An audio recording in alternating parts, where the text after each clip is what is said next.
What would you do if you had access to a library filled with the blueprints for every conceivable technology in the universe? That's the premise behind Science and Technology Library, a novel that combines sci-fi world-building with shameless harem antics and excessive nationalism. But does it use its potential effectively, or does it drown in its own contradictions? Let's break it down. Chen Mo is an ordinary guy who, after saving a woman and getting injured, gains access to the Science and Technology Library, a repository of advanced technological knowledge from alien civilizations. Armed with this knowledge and a hyper-intelligent AI assistant, Chen Mo begins to revolutionize the world through scientific breakthroughs, transforming from a nobody into a tech tycoon.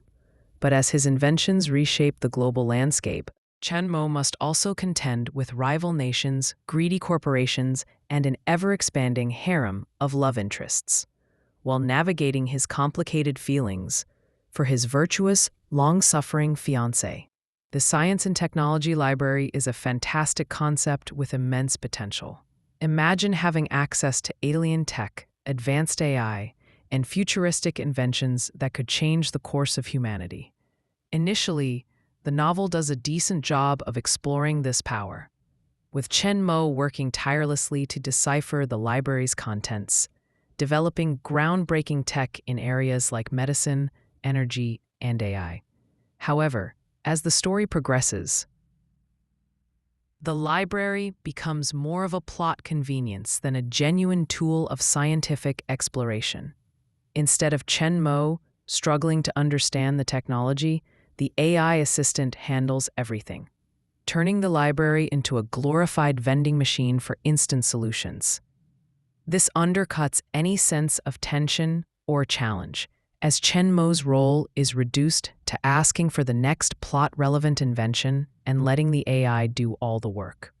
Chen Mo's plot armor is so dense that it robs the story of any meaningful stakes or conflict. Whenever he faces a challenge, be it corporate espionage, scientific obstacles, or global threats, he either pulls a miracle technology out of the library or has his AI assistant conveniently invent something that nullifies the danger.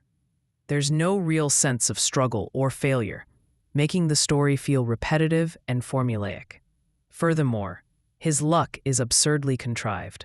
Every time he's about to encounter a setback, he conveniently unlocks a new invention that saves the day. The harem aspect is one of the biggest flaws in the novel.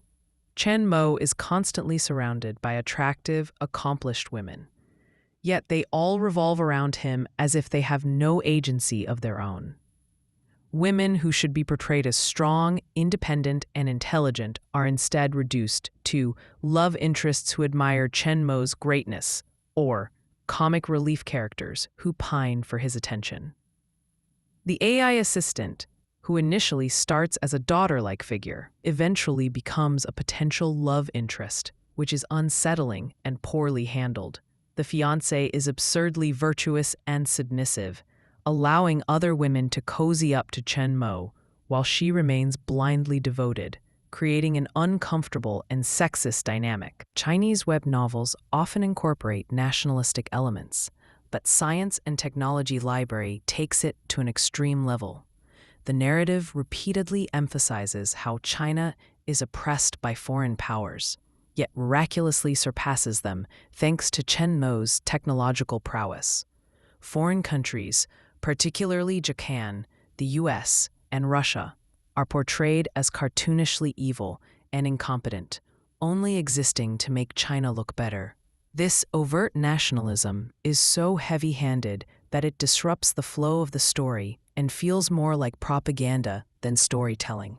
The novel had a great premise, a tech library that could revolutionize society, presenting moral, ethical, and political dilemmas. Instead of exploring the socioeconomic impact of advanced tech, the author focuses on wish fulfillment power fantasies and forced harem interactions. Missed opportunities include how Chen Mo's tech could reshape global politics and economics, the potential for moral conflicts regarding how the technology is used, For example, military applications, surveillance, AI ethics. The fallout of introducing advanced alien tech to a modern Earth society, including resistance, espionage, and societal upheaval. Pros: engaging premise with a cool tech library concept. Fast-paced, easy-to-read writing style with lots of action and gadgetry. Consistent updates and completed story, making it a binge-worthy read. Cons: overbearing plot armor that destroys any sense of stakes or tension. One-dimensional characters, particularly the female cast, who exist solely to fawn over the MC. Cringeworthy harem dynamics that are both forced and hypocritical. Heavy-handed nationalism that undermines the global setting and alienates non-Chinese readers. Wasted potential in exploring the impact of technology on society, culture, and global power dynamics. Science and Technology Library started off as a promising sci-fi take on the classic library cheat trope, with the potential to explore how advanced tech could change the world. However, as the story progresses, it devolves into a predictable power fantasy, with Chen Mo surrounded by fawning love interests, instant solutions to every problem, and a nationalistic agenda that borders on propaganda. While the science fiction elements remain somewhat engaging, they're undercut by the lazy writing, lack of meaningful conflict, and absurdly thick plot armor. If you're looking for a mindless power fantasy with lots of gadgets and a protagonist who can do no wrong, this might be a fun, casual read. But for readers seeking complex world building, compelling character dynamics, or nuanced storytelling, this one is a hard pass. Rating 4 out of 10, wasted potential, frustrating harem dynamics, and insufferable nationalism sink what could have been a great sci-fi novel. Would you still consider giving it a shot? Or are you more inclined to read something with a more balanced take on sci-fi and character development?